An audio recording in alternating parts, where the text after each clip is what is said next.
Kasus Nenek Elina naik penyidikan.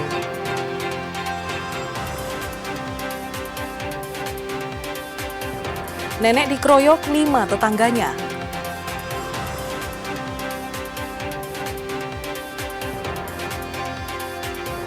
Satu keluarga tewas di dalam rumah.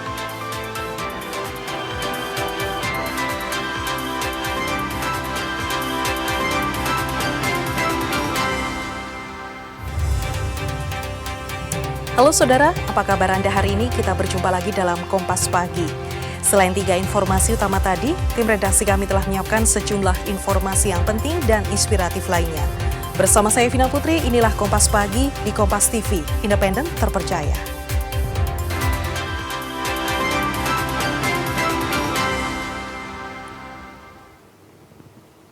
Kita awali Kompas Pagi dengan berita dari Surabaya. Saudara, di Reskrimum Polda Jawa Timur menaikkan proses hukum dugaan kekerasan dan pengusiran Nenek Elina ke tahap penyidikan.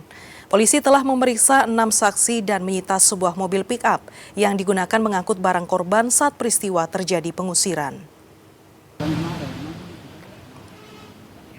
Proses hukum terkait kasus pengusiran Nenek Elina dari rumahnya terus bergulir.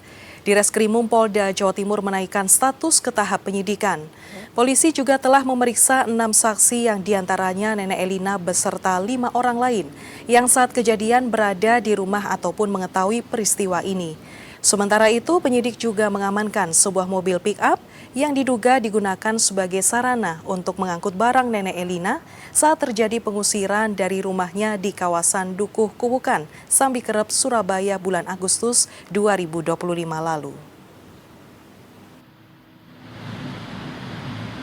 Sebenarnya kasus ini sudah kami atensi, concern terhadap kasus ini sejak laporan polisi kami terima di tanggal 29 Oktober 2020. Kami melakukan penyidikan dan hari kami meyakini diperiksa pidana, hari ini akan penyidikan dan hari ini kami membuka laporan saksi dan yakin bahwa kami akan proses perkara ini secara profesional, prosedur, independen dan juga fakta. Dan 6 saksi ini dari pihak mana saja, Nen? Dari pihak pelapor, keluarga pelapor, dan beberapa saksi yang ada di TKP. Yang ada di video itu termasuk? Iya, Usai pengusiran paksa nenek bernama Elina dari rumahnya oleh sekelompok orang, massa menggelar unjuk rasa di depan Gedung Negara Gerahad di Surabaya. Wali Kota Surabaya Eri Cahyadi juga menyayangkan pengusiran nenek Elina dari rumahnya. Dalam aksinya, massa menuntut polisi usut tuntas pengusiran paksa dan aksi main hakim sendiri kepada nenek Elina. Massa juga meminta pemerintah segera membubarkan ormas anarkis yang kerap melakukan aksi premanisme meresahkan warga. Dalam aksi pengusiran paksa, pelaku juga merobohkan rumah nenek berusia 80 tahun di Surabaya. Usai jadi korban pengusiran paksa di kediamannya, Elina Wijayanti, nenek berusia 80 tahun, tinggal sementara di indekos miliknya di wilayah Balongsari, Surabaya. Usai diusir paksa, rumah nenek sudah rata dengan tanah. Dokumen serta sertifikat rumah termasuk barang-barang Nenek Elina juga hilang. Semua pihak yang terlibat termasuk Samuel, orang yang mengaku telah membeli rumah pun telah dilaporkan. Mengusir secara paksa, kemudian sampai merobohkan rumah itu. Terus kemudian barang-barang yang ada di dalam itu ada dokumen, sertifikat, termasuk letter C dari rumah tersebut. Siapa yang dilaporkan? Ya pasti nanti pihak yang terlibat pastinya. Ya termasuk nanti ada di situ sama katakan yang melakukan pencoretan atau mengizinkan sampai alat berat masuk ke kampung tersebut sampai, mohon maaf, merusak objek rumah itu. Wali Kota Surabaya Eri Cahyadi mengecam pengusiran paksa rumah Nenek Elina. Eri bilang penyelesaian sengketa kepemilikan rumah atau lahan seharusnya ditempuh melalui jalur hukum, bukan dengan cara kekerasan, sebab Indonesia adalah negara hukum. Dia sudah membeli. Satu sisi nenek mengatakan bahwa ini masih rumah beliau. Ketika terjadi hal seperti ini, ketika ada pembelian, maka lakukan secara hukum.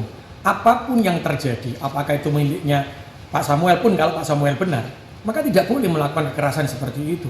Karena ini juga melanggar hukum. Maka kita lakukan, ini negara hukum, ya kita berjalan sesuai hukum. Dalam program Kompas Petang, Guru Besar Hukum Pidana Universitas Pelita Harapan Jamin Ginting menilai eksekusi dari putusan pengadilan dilakukan jurusita dan dibantu aparat penegak hukum. Upaya terhadap eksekusi yang berdasarkan putusan pengadilan yang telah mempunyai kekuatan hukum tetap tidak pernah dilakukan oleh ormas, Mas. Maka kalau ada ormas yang melaksanakan eksekusi, ini ilegal menurut saya, dan sehingga itu bisa dikenakan pemidanaan. Perbuatan itu dilakukan secara melawan hukum. Nah, kalau demikian nanti pembongkaran dan itu dianggap tidak sah. Usai viral di media sosial, pengusiran paksa rumah Nenek Elina, sejumlah orang dari Ormas Madas mendatangi tempat indekos Nenek Elina di kawasan Balongsari. Mereka membantah terlibat dalam aksi itu. Koordinator Ormas pun mengecam tindakan pengusiran paksa tanpa adanya hukum yang jelas. Tim Liputan Kompas TV, Surabaya, Jawa Timur. Informasi lainnya, seorang nenek di Konang, Bangkalan, Jawa Timur menjadi korban pengeroyokan tetangganya yang dipicu masalah air cucian beras. Korban melaporkan kelima pelaku pengeroyokan ke Polres Bangkalan berbekal rekaman video. Kejadian pengeroyokan ini berawal saat korban membuang air cucian beras di pekarangan rumahnya yang berbatasan dengan pekarangan rumah pelaku. Karena mereka tersinggung, para pelaku memprotes perbuatan korban hingga terjadi cekcok mulut. Emosi para pelaku yang tidak terbendung berujung pada aksi pengeroyokan terhadap korban. Dalam video yang diambil oleh keluarga korban, sejumlah pelaku membawa benda tumpul seperti kayu hingga palu saat mengeroyok korban. Akibat pengeroyokan ini, korban mengalami luka-luka. Dengan membawa bukti video rekaman aksi pengeroyokan, korban melaporkan kelima pelaku ke Mapolres Bangkalan. Perkara saat ini adalah sudah naik ke tahap penyidikan. Kami sudah melakukan gelar perkara dan saat ini sudah naik ke tahap penyidikan. Rencana tindak lanjut kami, selanjutnya kami akan melakukan pemeriksaan saksi-saksi kembali di dalam proses sidik. Selanjutnya kami akan melakukan gelar perkara apakah terhadap terlapor ini dapat ditetapkan sebagai tersangka atau tidak. Hingga saat ini, polisi melakukan proses penyidikan dengan memanggil sejumlah saksi dan para terlapor guna mengungkap motif dan menetapkan tersangka dalam kasus pengeroyokan ini. Didin Muhyiddin, Kompas TV, Bangkalan, Jawa Timur.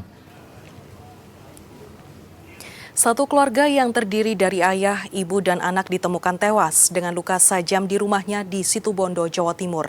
Ketiganya diduga merupakan korban pembunuhan.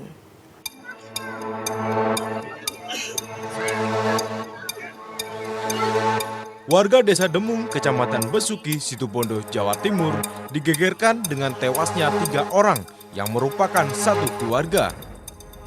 Korban terdiri dari ayah, ibu, dan anak. Korban pertama kali ditemukan oleh kerabat yang datang ke rumah. Ia terkejut saat melihat ketiganya sudah tak bernyawa. Ketiga korban ditemukan di 2 lokasi berbeda dengan luka senjata tajam. Polisi langsung mengamankan lokasi dan melakukan olah tempat kejadian perkara. Info dari warga itu bapaknya, memang bapaknya ngaku, saya tadi yang tahu sendiri, bapaknya Mbak Suning, bapaknya almarhumah. Yang tahu itu. Pas mau ke sini tiba-tiba. Iya. Jadi tahu-tahu sudah meninggal anaknya, terus laporan Pak Kampung. Jadi Pak Kampung langsung ke lokasi memberitahu saya. Jenazah ketiga korban dibawa ke rumah sakit untuk diotopsi. Polisi saat ini masih menyelidiki dugaan pembunuhan dengan memeriksa kerabat korban serta rekaman CCTV di sekitar rumah. Ada 3 jenazah ditemukan dalam satu rumah, itu semua keluarga yang mungkin diduga terjadi pembunuhan.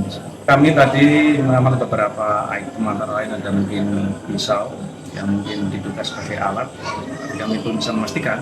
Kemudian juga ada beberapa HP dan kemudian ada CCTV yang kita nanti kaji, mungkin barangkali ada petunjuk-petunjuk di situ. Pihak keluarga berharap polisi bisa segera mengungkap kasus dugaan pembunuhan satu keluarga ini.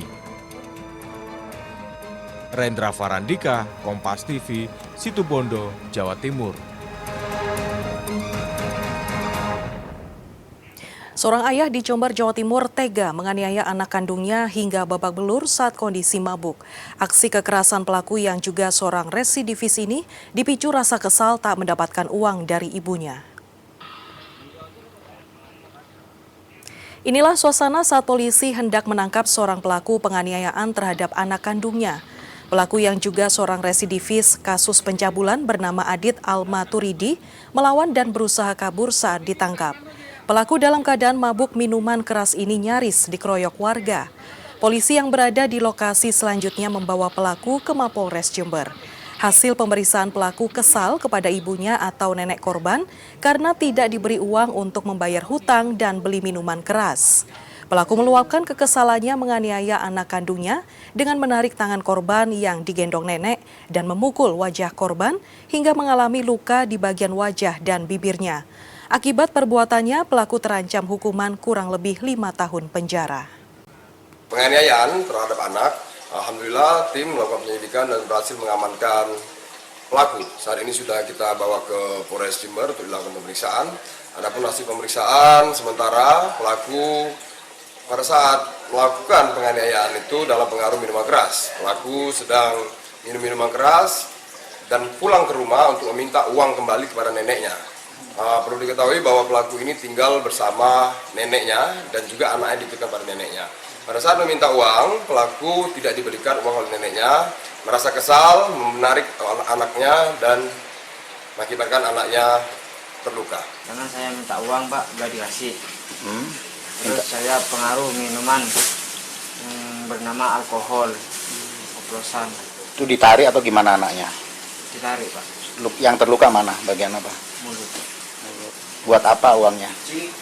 Buat nyaur utang, Pak. Pekerjaan kamu? Bangunan, Pak. Bangunan sama pertanian. Sudah sering kamu melakukan kayak gitu ke anakmu? Cuma 1 kali ini, Pak. Selain ke anakmu, kamu sering kasar kepada siapa? Ambil kita kembang, orang tua. Orang tua. Kebakaran kapal kontainer terjadi di Pelabuhan Tanjung Perak, Surabaya. Informasinya akan kami hadirkan usai jeda berikut ini. Tetaplah bersama kami.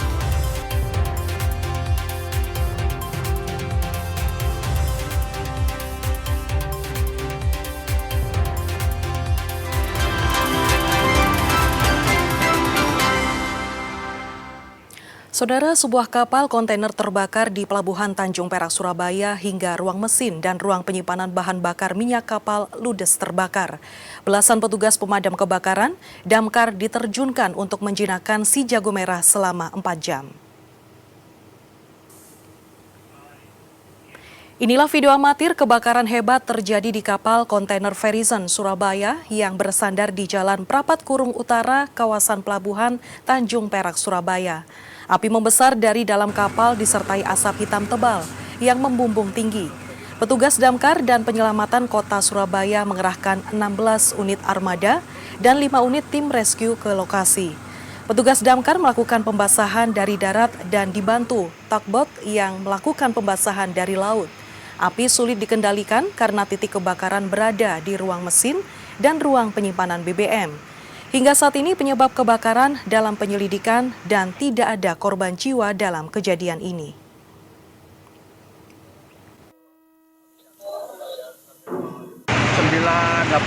Ya, kurang lebih dari lama sekali memang perlu air banyak untuk pendinginan sampai bisa dilakukan pembasahan.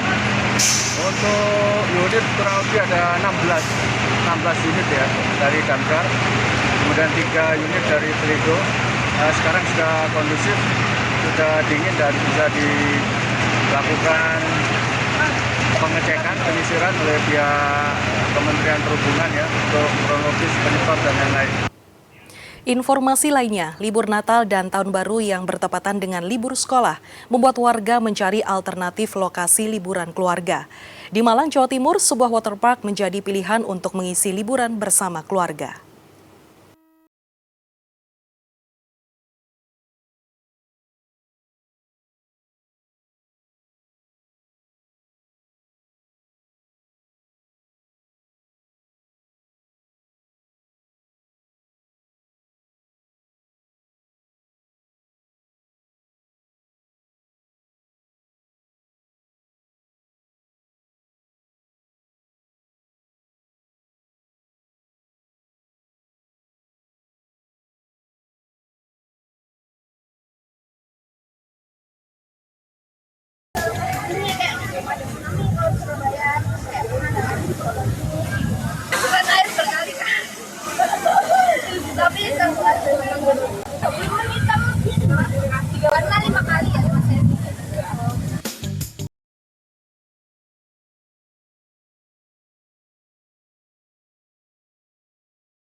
Kota di Madiun, Jawa Timur, ramai pengunjung pada libur Nataru.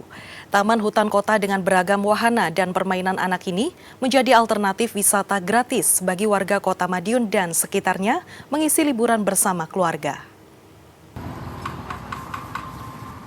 Inilah Taman Hutan Kota di Jalan Basuki Rahmat, Kota Madiun, Jawa Timur yang dipadati pengunjung dari Kota Madiun dan sekitarnya.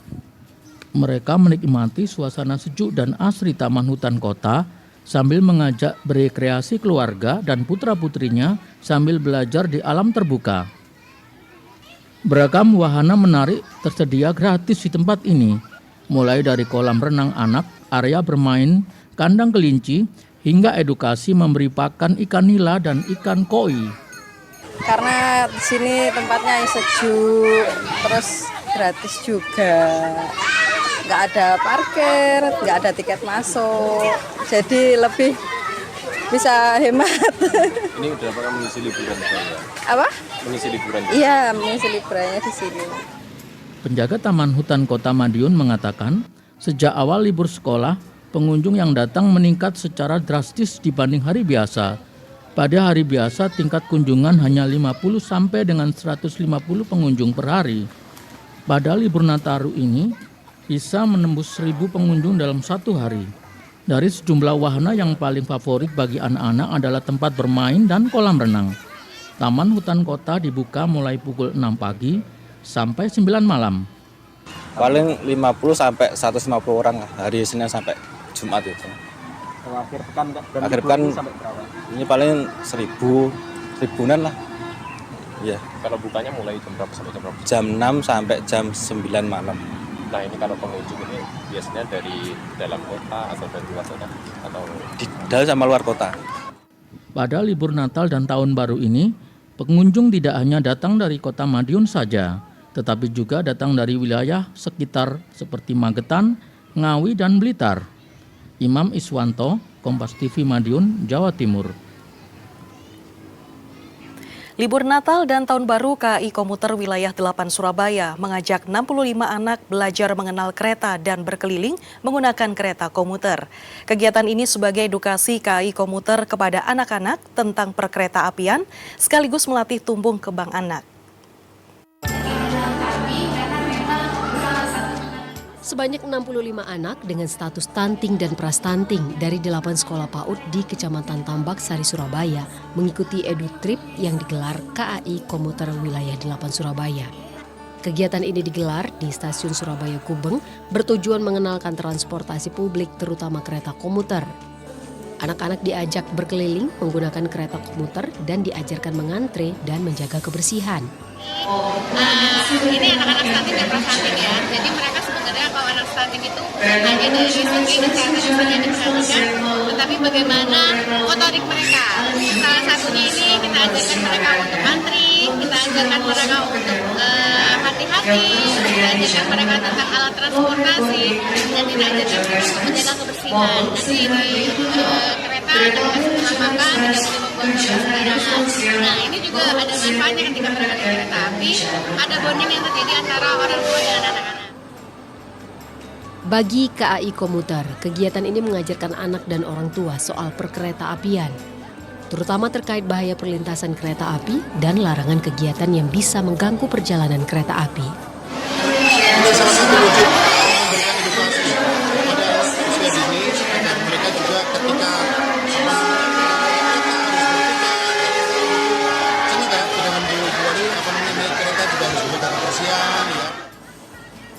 Kegiatan ini sebagai komitmen KAI Komuter mendukung program pemerintah menuntaskan stunting dan mencegah balita prastunting. Mahendra Triginanjar, Kompas TV, Surabaya, Jawa Timur. Menjelang akhir tahun dan awal tahun, stok kantong darah di unit transfusi darah PMI Surabaya menipis. Mengatasi hal ini, PMI Surabaya gencar menggelar donor darah di sejumlah tempat umum. Unit transfusi darah PMI Surabaya melakukan jemput bola menggelar donor darah di area terbuka. Hal ini untuk memenuhi kebutuhan kantong darah rumah sakit yang tinggi di malam tahun baru dan awal tahun. Pihak PMI melakukan jemput bola menggelar donor darah di sejumlah lokasi, salah satunya di Aula Yayasan Sahabat Sinoman dan mendapatkan 100 kantong darah. Sementara itu untuk menarik warga melakukan donor darah, setiap pendonor mendapatkan bingkisan sembako.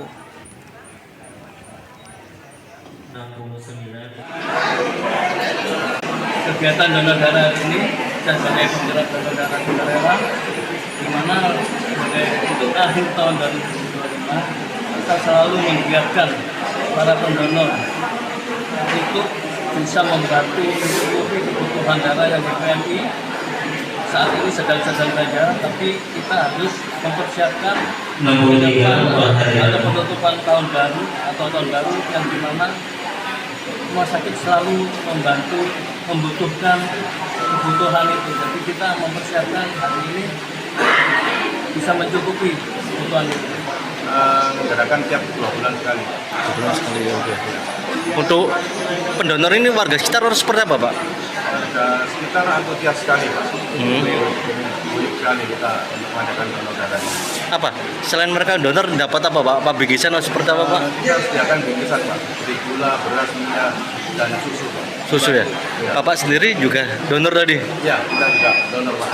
Rutin, Pak, donornya, Pak? Rutin, Pak. Berapa bulan sekali, Pak? Kami tiap Udah berapa kali donor, Pak? Kita udah 60.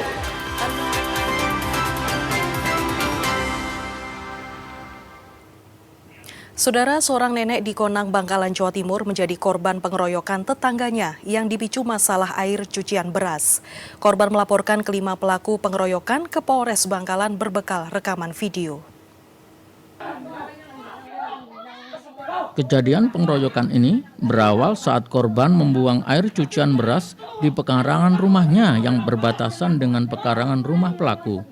Karena mereka tersinggung, para pelaku memprotes perbuatan korban hingga terjadi cekcok mulut. Emosi para pelaku yang tidak terbendung berujung pada aksi pengeroyokan terhadap korban. Dalam video yang diambil oleh keluarga korban, sejumlah pelaku membawa benda tumpul seperti kayu hingga palu saat mengeroyok korban. Akibat pengeroyokan ini, korban mengalami luka-luka. Dengan membawa bukti video rekaman aksi pengeroyokan, korban melaporkan kelima pelaku ke Mapolres Bangkalan. Perkara saat ini adalah sudah naik ke tahap penyidikan. Kami sudah melakukan gelar perkara dan saat ini sudah naik ke tahap penyidikan. Rencana tindak lanjut kami, selanjutnya kami akan melakukan pemeriksaan saksi-saksi kembali di dalam proses sidik. Selanjutnya kami akan melakukan gelar perkara apakah terhadap terlapor ini dapat ditetapkan sebagai tersangka atau tidak. Hingga saat ini, polisi melakukan proses penyidikan dengan memanggil sejumlah saksi dan para terlapor guna mengungkap motif dan menetapkan tersangka dalam kasus pengeroyokan ini. Didin Muhyiddin, Kompas TV, Bangkalan, Jawa Timur. Satu keluarga yang terdiri dari ayah, ibu, dan anak ditemukan tewas dengan luka sajam di rumahnya di Situbondo, Jawa Timur. Ketiganya diduga merupakan korban pembunuhan.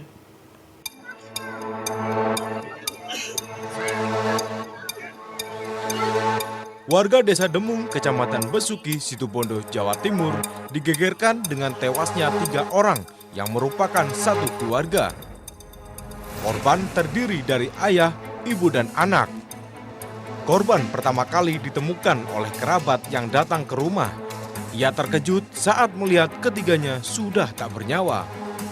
Ketiga korban ditemukan di 2 lokasi berbeda dengan luka senjata tajam.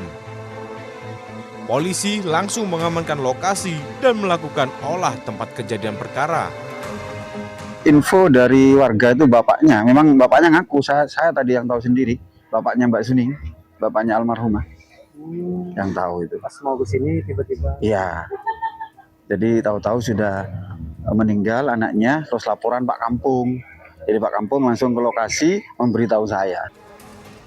Jenazah ketiga korban dibawa ke rumah sakit untuk diotopsi.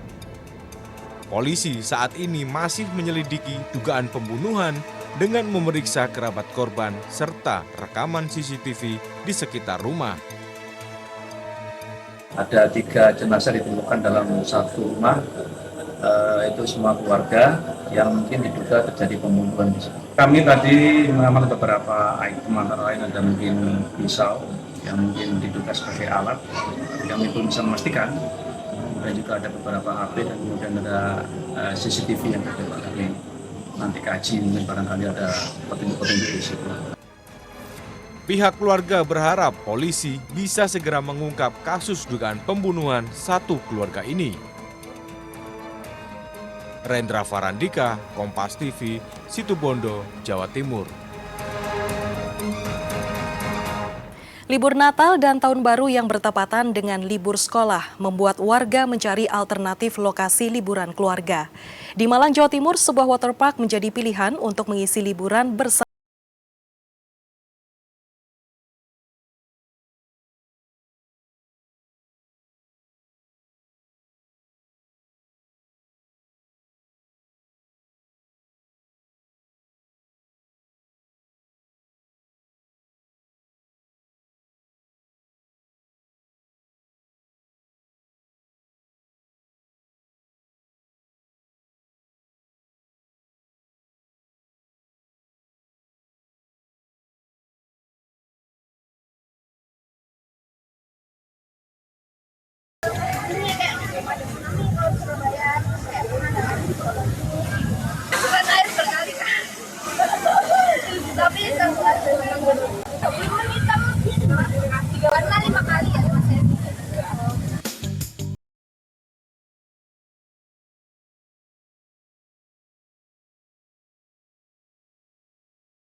Hutan Kota di Madiun, Jawa Timur, ramai pengunjung pada libur Nataru. Taman Hutan Kota dengan beragam wahana dan permainan anak ini menjadi alternatif wisata gratis bagi warga Kota Madiun dan sekitarnya mengisi liburan bersama keluarga.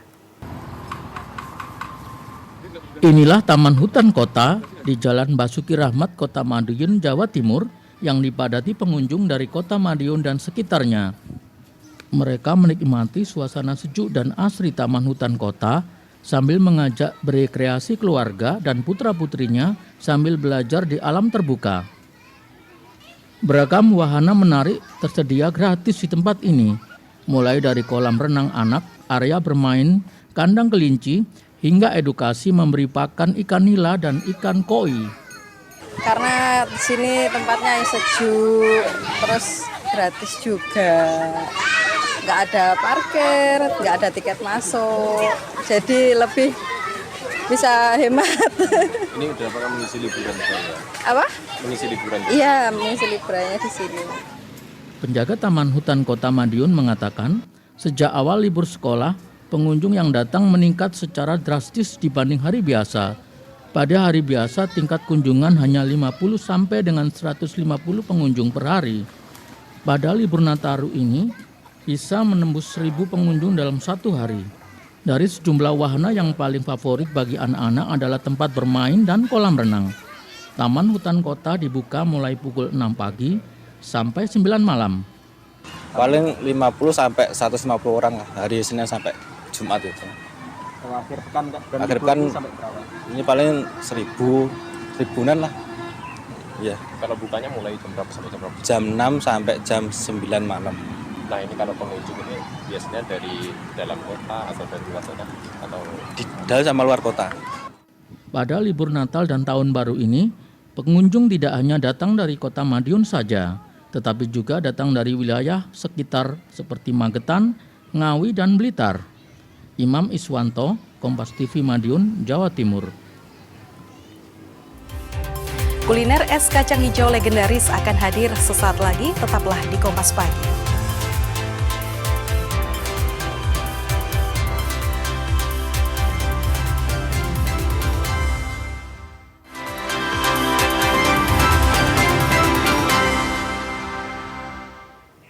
Saudara, usaha penjualan minuman es kacang hijau di Kabupaten Kediri menjadi legendaris dan disukai banyak pelanggan.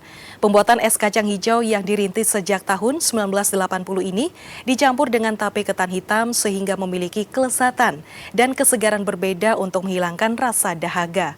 Dan informasi ini sekaligus menutup jumpa kita di Kompas Pagi hari ini. Jangan lupa saudara untuk menyaksikan live streaming kami di kompas.tv dan channel YouTube Kompas TV Jawa Timur. Kompas TV, independen terpercaya. Saya Vina Putri, sampai jumpa.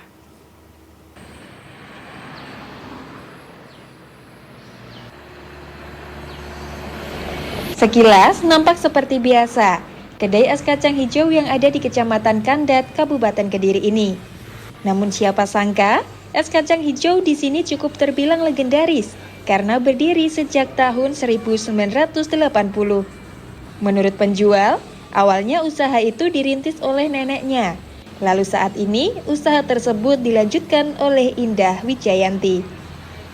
Meski melanjutkan usaha dari neneknya, namun perempuan itu tetap mempertahankan resep terdahulu. Sehingga para pelanggan dari warga sekitar dan luar daerah selalu datang untuk mencicipi kesegaran es kacang hijau. Es kacang hijau di sini memiliki rasa yang berbeda dari yang lainnya.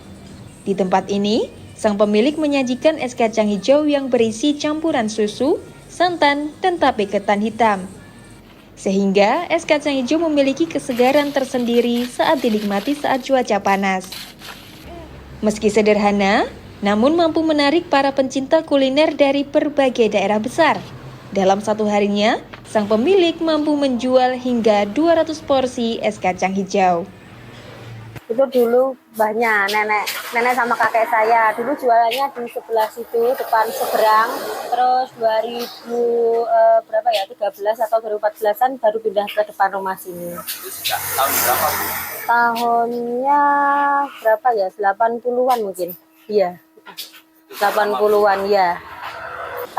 Ketannya itu di tape, Mas. Kalau biasanya yang di orang-orang itu cuma dimasak biasa aja tapenya.